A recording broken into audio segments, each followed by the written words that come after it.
ہے اور ہوپفلی ہم یہ دعا کریں گے کہ آگے بھی صورتحال انڈر کنٹرول ہی رہے. لاس آف لائف جہاں بھی ہوتا ہے, بارڈر کے اس پار ہو یا بارڈر کے اس پار ہو, وہ لاس آف لائف ہی کنسیڈر ہوتا ہے. لیکن ایٹ دا سیم ٹائم ہم دشمن کو بارہا یہ بتاتے رہے تھے, بتاتے رہے ہیں اور بتاتے رہیں گے. میرا خیال ہے اب تو بتا دیا ہے کہ ہماری خاموشی کو یا ہماری امن کی خواہش کو کمزوری نہ سمجھیے گا, اور اب دشمن کو بھی یہ باور ہو گیا ہوگا کہ ہاں یہ صرف امن کے خواہاں لوگ تھے, یہ کمزور نہیں ہے. کیونکہ پاکستان نے جوابی کارروائی جس طرح کی ہے, اور ہم یہاں یہ مینشن کریں گے کہ ہم نے جوابی وار نہیں کیا, کیونکہ ہم اس طرح کا جنگوازم نہیں کرتے, نہ کریں گے کبھی. یہ جوابی کارروائی ہے جو ہم نے کی ہے. بالکل جی. اچھا, لیکن obviously at the same token ہمیں اپڈیٹس بھی لینی ہے کہ سفارتی تعلقات ہمارے کیسے چل رہے ہیں, کیا بات چیت ہو رہی ہے. خاص طور پہ ہماری جو ٹاپ ٹیئر ہے ان کی بھی بات چیت چل رہی ہے ڈفرینٹ ممالک سے. آبویسلی ایک ٹینشن جو ہے اس کو ڈسیمینیٹ کرنے کی بھی بڑی ضرورت ہے. اعزاز سید ہمارے ساتھ ہیں. اعزاز سید, سب سے پہلے تو یہ بتا دیں کہ اسحاق ڈار صاحب کی بات جو ہوئی ہے مارکو روبیو سے, اس کی کوئی تفصیلات, کوئی ڈیٹیلز بتائیں کہ بات وہ صرف ہمارے ساتھ ہی ہوئی ہے, انڈیا میں بھی ہو رہی ہے, کوئی ٹینشن کو ڈیفیوز کرنے کے لیے, ڈی ایسکیلیٹ کرنے کے لیے کوئی بات اس طرح بات جاری ہے؟ بہت شکریہ. میں مارکو روبیو جو کہ امریکی سیکرٹری آف اسٹیٹ ہیں, انہوں نے جو رابطہ کیا ہے اس کی پہلے تفصیل بتا دوں. پہلی بات تو یہ ہے کہ امریکی secretary of state Marco Rubio نے کے نائب وزیر اعظم اور وزیر خارجہ اسحاق ڈار اور پھر پاکستان کے army chief general Asim Munir دونوں سے الگ الگ رابطہ کیا ہے.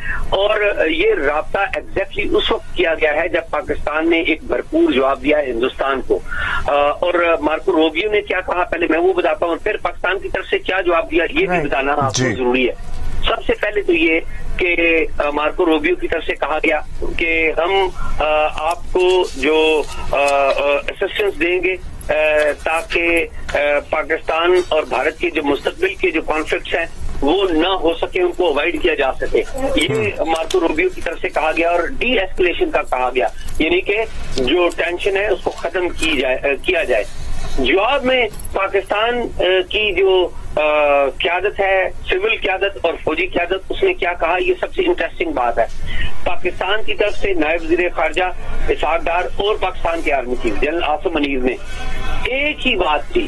انہوں نے کہا کہ پہلی بات تو یہ ہے کہ پاکستان نے اٹیک نہیں کیا, بھارت نے اٹیک کیا. اور اگر آپ دیکھیں جو ٹائم لائن ہے وہ دیکھیں تو وہ بھی حیران کن ٹائم لائن ہے. وہ ٹائم لائن یہ ہے کہ 22 اپریل کو پہلگام پر حملہ ہوتا ہے, بھارت فوری پاکستان کے اوپر الزام لگا دیتا ہے, اور پاکستان کہتا ہے کہ نہیں آپ تحقیقات کر لیں, اور عالمی برادری کو کہتا ہے کہ تحقیقات کر لیں.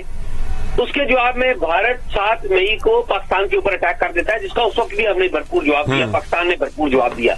اور پھر پاکستان نے ابھی بھی بھارت کو جواب دیا ہے اور بھرپور جواب دیا ہے. اور آپ دیکھیے بھارت کی 10 مختلف مقامات کے اوپر بھارت کی 20 سے زیادہ انسٹالیشن ان کو تباہ کر دیا گیا ہے یا ناکارہ بنا دیا گیا ہے یا اس کو بڑا نقصان اٹھانا پڑا. اور یہ زیادہ تر ساری کی ساری ملٹری انسٹالیشنز ہے. سویلین آبادی کو اوائڈ کیا گیا ہے کہ وہ سویلین آبادی اس کا حصہ نہ بنے. تو پاکستان کی طرف سے بتایا گیا مارکو روبیو کو کہ ہم نے بڑی احتیاط کی ہے اور ہم نے اوائڈ کیا ہے کہ یہ ایسکیلیشن نہ ہو. لیکن بھارت نے جب کیا تو ہم نے اسے بھرپور جواب دیا ہے. آخری بات جو سب سے اہم وہ یہ ہے کہ پاکستان نے امریکی وزیر خارجہ کو بتایا کہ دیکھیے آپ ہمیں ڈی ایسکیلیشن کا کہہ رہے ہیں, ہم نے بھارت کو بھرپور جواب دیا ہے اور بھارت کو پتا چل چکا ہے کہ ہم کیا کر سکتے ہیں. کیونکہ دیکھیے نا, پاکستان نے سب سے پہلے بھارت کا بہت زیادہ ایک کانفیڈنس تھا اپنی ایئر فورس کے اوپر, اپنی گراؤنڈ فورسز کے اوپر, ایئر فورس پہ زیادہ. تو ایئر فورس کے اوپر انہوں نے 7 مئی کو 75 فائٹر پلینز اپنی فضا میں آپ اپنی بات کنٹینیو رکھیے گا اعزاز. لیکن نہ صرف بھارت کا اپنی ایئر فورس پہ کانفیڈنس تھا, اپنی آرمڈ فورسز پہ کانفیڈنس تھا, امریکہ کا بھی بھارت پہ بہت کانفیڈنس تھا, کیونکہ اس نے خطے میں یہ ڈکلیئر کیا ہوا تھا کہ Bharat is its friend and China is not so ایلائی.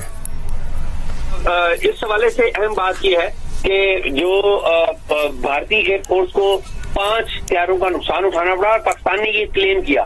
اور سب سے اہم یہ کہ جو امریکہ ہے، امریکہ کے سیکرٹری خارجہ نے جو ہم سے رابطہ کیا وہ اس وقت رابطہ کیا جب چیزیں بہت آگے بڑھ، جب پاکستان نے بھرپور جواب دیا. اور اس میں بہترین بات یہ ہے کہ یہ رابطہ اس وقت کیا گیا ہے جب پاکستان کے پرائم منسٹر نے اناؤنس کیا کہ ہم نیشنل کمانڈ اتھارٹی کا اجلاس. جی، نیشنل کمانڈ اتھارٹی کی جب میٹنگ بلائی جاتی ہے تو انتہائی اہم فیصلے اس میں کیے جاتے ہیں، سب کو معلوم ہے. اس کی تفصیل میں ہم نہیں جائیں گے کہ کس طرح کی ویپنری کا استعمال مستقبل میں کیا جانا ہے، اس حوالے سے طے کیا جاتا ہے. جب یہ اناؤنس کیا گیا پاکستان کی طرف سے تو امریکی سیکرٹری آف اسٹیٹ کی طرف سے نہ صرف آرمی چیف سے رابطہ کیا گیا، نائب وزیر اعظم سے بھی رابطہ کیا گیا اور کچھ دیر کر دی گئی ہے یہ رابطہ کرنے میں سرٹنلی. لیکن اب بھی پاکستان ہمیشہ سے امن کا خواہاں رہا ہے اور اب بھی جو کارروائی کی ہے پاکستان نے آپریشن یانم مرسوس کے تحت جو کامیابیاں حاصل کی ہیں اس کا جواز یہ تھا کہ بھارت بلا اشتعال ہماری سرحدوں کی خلاف ورزی کر رہا تھا. ہمارے سب سے پہلے سویلینز کو ایک بے بنیاد ایک من گھڑت کہانی کے تحت اس نے شہید کیا، نشانہ بنایا. پاکستان کہتا رہا کہ ہمیں انویسٹیگیشن کرنے دیجیے، ہمارے ساتھ مل کر لیجیے. اور اس کے بعد سینس عبداللہ اگر دیکھا جائے تو پاکستان نے بڑا ہی ریسٹرینٹ کا مظاہرہ کیا ہے کیونکہ یہ بات کو شروع ہوئے کافی دن گزر چکے ہیں اور پاکستان نے اگر ایک ہوتا ہے جمپ دا گن کرنا کہ فوری جوابی فائر دے دینا، Pakistan did not do that. Pakistan ٹوک اٹس ٹائم اور پاکستان انتظار میں بھی رہا. تھوڑا سا موقع دنیا کو بھی دیا گیا کہ may be somebody will be able to put some sense into the Indian leadership, into the Indian armed forces کہ ابھی بھی آپ ذرا رک جائیں، پہلے اپنی تحقیقات کرا لیں، آپ انویسٹیگیٹ کروا لیں اور پھر آپ دیکھیں کہ how do you want to respond. لیکن آف کورس بھارت کسی موڈ میں نہیں تھا، انڈیا کسی موڈ میں نہیں تھا، اور they had already made up their mind. اور ہما بہت سارا پاکستان نے ٹیکنالوجی، الیکٹرانکس، سائبر حملوں کو بھی استعمال کیا جس سے نہ صرف ان کے گرڈ اسٹیشنز متاثر کیے گئے، ان کے نیویگیشن سسٹمز جیم کیے گئے، ان کے سیٹلائٹس کو متاثر کیا گیا. اور ان تمام کارروائیوں کے بعد پاکستان نے متعدد اہداف کو اچیو کیا.